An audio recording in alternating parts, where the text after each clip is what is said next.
Sebuah nasihat mengingatkan untuk senantiasa menjaga hubungan baik sesama manusia. Karena sejatinya Allah Subhanahu wa Ta'ala menciptakan manusia berbangsa-bangsa supaya saling mengenal. Jadi ayo kita bersilaturahmi. Kita akan menjelajah dan lebih mengenal Inggris.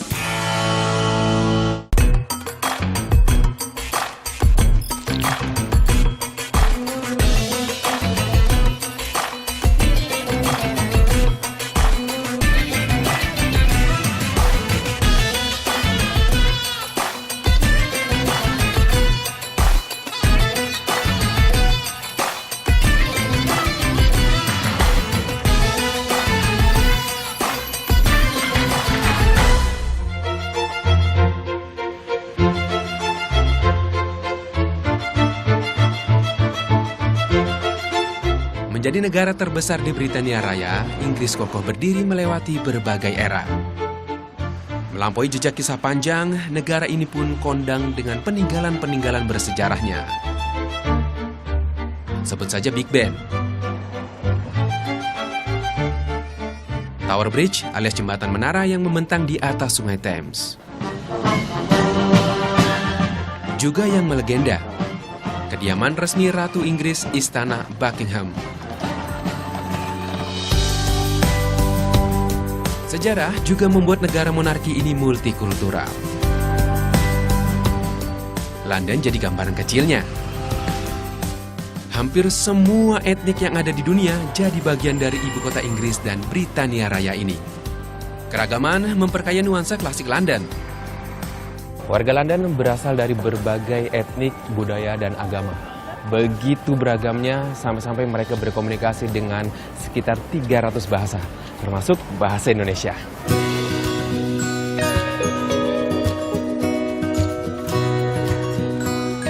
Lebih dari 3 juta orang atau sekitar 5% penduduk Inggris beragama Islam. Mayoritas Muslim Inggris tinggal di London dan sekitarnya. London juga menjadi kota tujuan pelajar dunia, termasuk para pelajar Muslim asal Indonesia. Dewi Nur Aisyah salah satunya. Dewi adalah mahasiswa Fakultas Epidemiologi dan Kesehatan University College London atau UCL. Usianya 28 tahun. Perempuan kelahiran Jakarta ini merupakan kandidat doktor. Ia satu-satunya mahasiswa S3 asal Indonesia yang belajar di Fakultas Ilmu Kesehatan Masyarakat di kampus ini.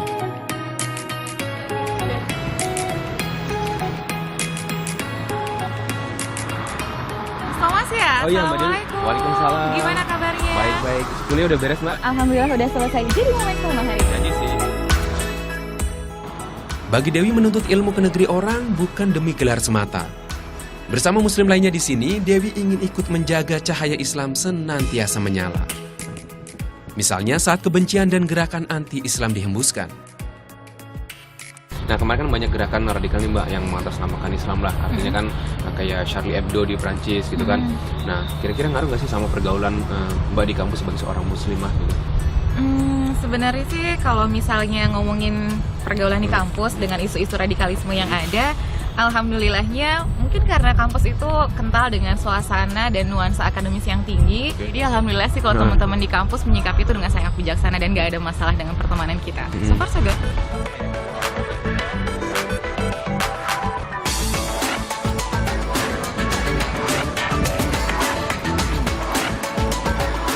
London punya sistem transportasi publik yang sangat memadai.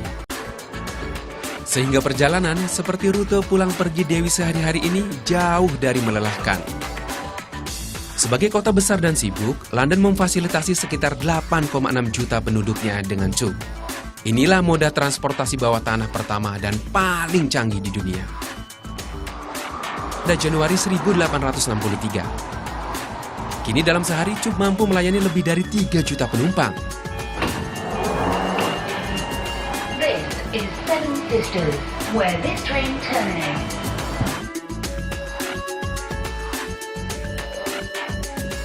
Berada di kawasan Seymour Avenue, London Utara, sampailah kita ke rumahnya.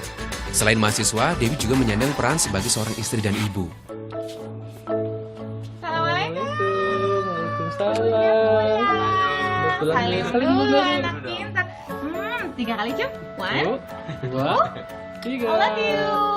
Gitu.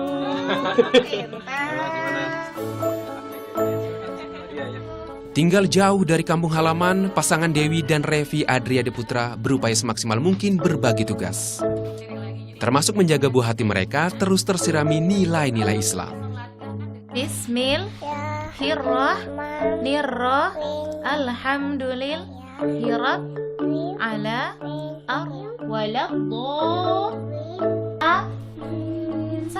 Bismillahirrahmanirrahim. Alhamdulillah ala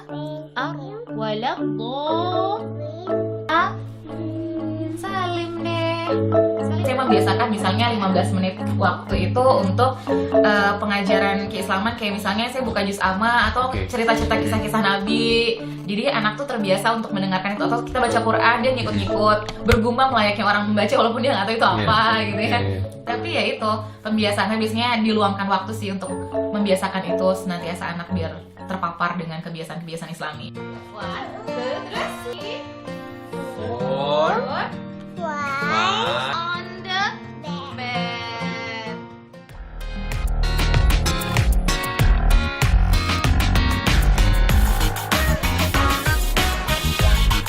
Di London ada banyak ruang terbuka publik. Jadi paru-paru kota, taman-taman ini pun berfungsi sebagai tempat warga sejenak lepas dari kesibukannya.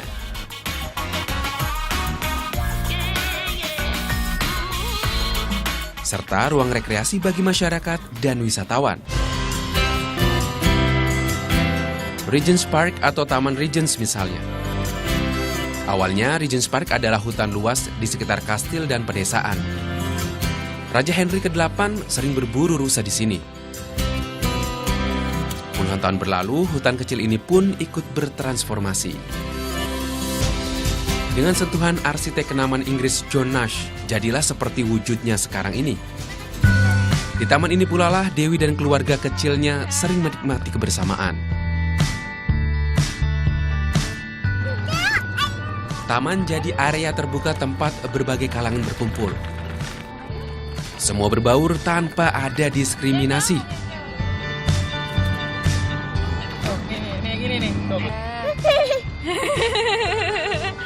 Sebenarnya masih ingin rasanya bersama-sama dan berlama-lama di sini.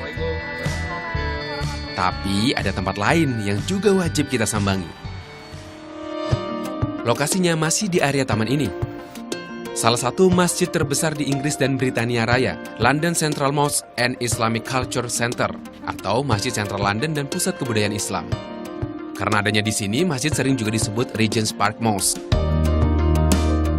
Masjid berdiri tahun 1978. Keberadaannya merupakan bentuk penghargaan kepada kaum muslimin Britania Raya yang sudah berjuang membela Inggris dan sekutu selama Perang Dunia Kedua. Masjid Taman Regents ramai di waktu sholat, terutama saat sholat Jumat. Ribuan jamaah datang, bagian dalam dan luar masjid pun padat. Dengan wajah-wajah muslim asal berbagai bangsa. Yang mendominasi muslim asal Asia dan Timur Tengah, seperti Pakistan, Bangladesh, dan India. Kalau sampai membludak, sholat biasanya berlangsung dalam 2 sesi.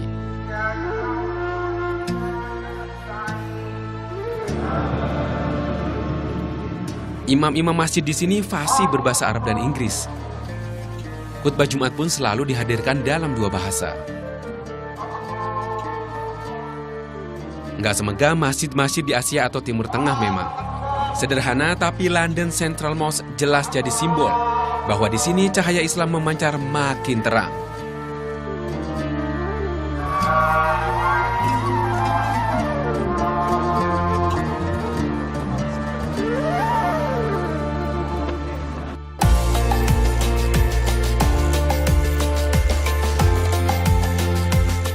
Menjelajah Inggris sekaligus melihat banyak lagi pesona Islam di negara ini. Kita bergeser ke utara, Manchester. Inilah kota tersohor lain di Eropa. Kehidupan memang berdenyut enggak sesibuk London. Namun Manchester tetap kota modern dengan sejuta cerita. Di kota ini pula Muhammad Elfandi menuntut ilmu. Elfandi adalah mahasiswa program master jurusan ilmu politik di University of Manchester. Di sela semua kesibukannya, Elfandi tentunya tetap jalankan kewajibannya sebagai muslim. Meski tentu ada tantangannya.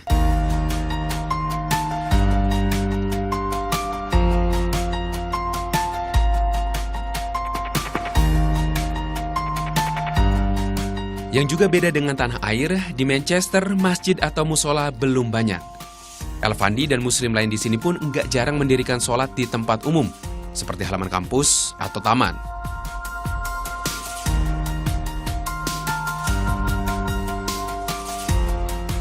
Sedikit bukan berarti enggak ada. Tahun ke tahun populasi muslim di negeri Ratu Elizabeth terus meningkat. Fasilitas beribadah pun bertambah. Beberapa masjid adalah alih fungsi bangunan yang sebelumnya merupakan gereja. Seperti The Islamic Academy of Manchester atau Akademi Islam Manchester. Nah ini namanya Upper Brook Street Chapel, Mas. Dulunya ini gereja, cuman karena udah nggak terpakai akhirnya dirubah jadi masjid. The Islamic Academy. Ini bangunannya udah tua banget nih, 1837-an lah. 1837 ya. Dan kebetulan yang bikin ini Sir Charles Barry, dia ini juga yang bikin Palace of Westminster di London. Oh, di London itu. Dan ya keren juga sih sekarang jadi masjid nih bangunan kayak gini. Tahun 1928, gereja Unitarian berubah jadi Gereja Baptis Wales. Baru sekitar tahun 1974, komunitas muslim lokal menyewa bangunan ini kepada Dewan Kota Manchester. Tujuannya untuk dijadikan pusat kajian Islam dan sholat berjamaah. Bangunan dipugar sebagai perbaikan dan supaya bisa digunakan lebih maksimal.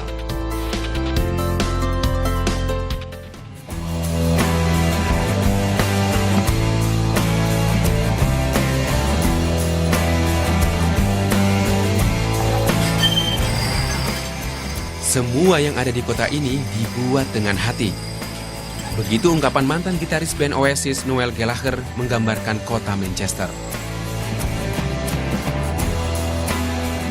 Ini jadi di antara sebabnya.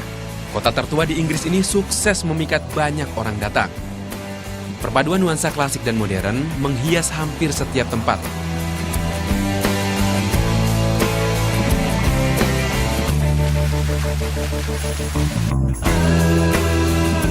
Ditambah dunia mengenal Manchester sebagai kota sepak bola. Karena Manchester adalah markas bagi dua klub sepak bola raksasa dunia, Manchester United dan Manchester City. Sebuah museum pun dibangun untuk mengukuhkan identitas ini.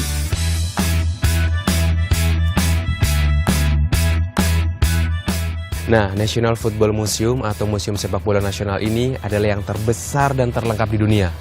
Lebih dari 140.000 koleksi bertema sepak bola ada di sini, termasuk koleksi-koleksi milik FIFA.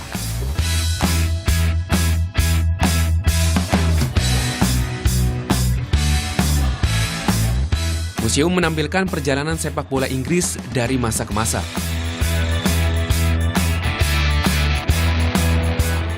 Di antara bentuknya bola-bola bersejarah ini. Salah satunya adalah bola di balik julukan si tangan Tuhan yang disandang legenda sepak bola Maradona.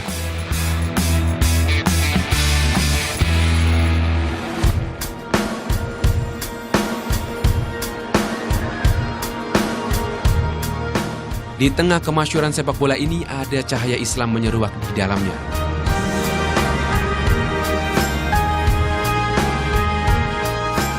Islam melebarkan pengaruh diantaranya lewat ekspansi pengusaha muslim asal Timur Tengah. Konsorsium asal Abu Dhabi merupakan pemilik klub Manchester City.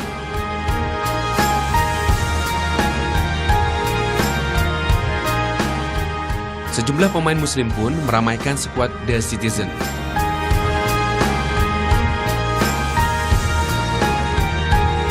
Selain pemain, Manchester City juga merekrut beberapa karyawan beragama Islam seperti Hanif Tamrin.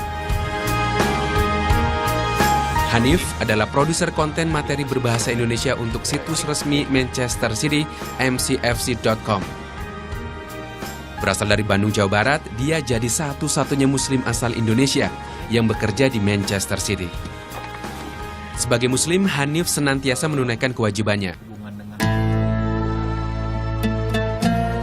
Alhamdulillah, manajemen menyediakan sebuah ruangan untuk beribadah.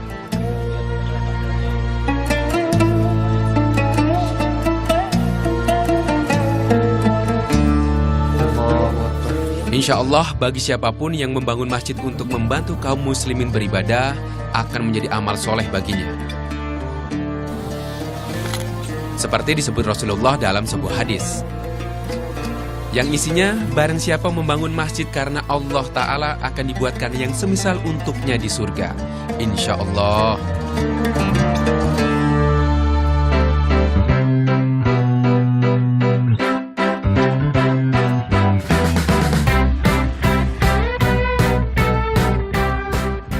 Lanjut hanyut bersama denyut nadi kota Manchester. Kota ini menggeliat bersama revolusi industri.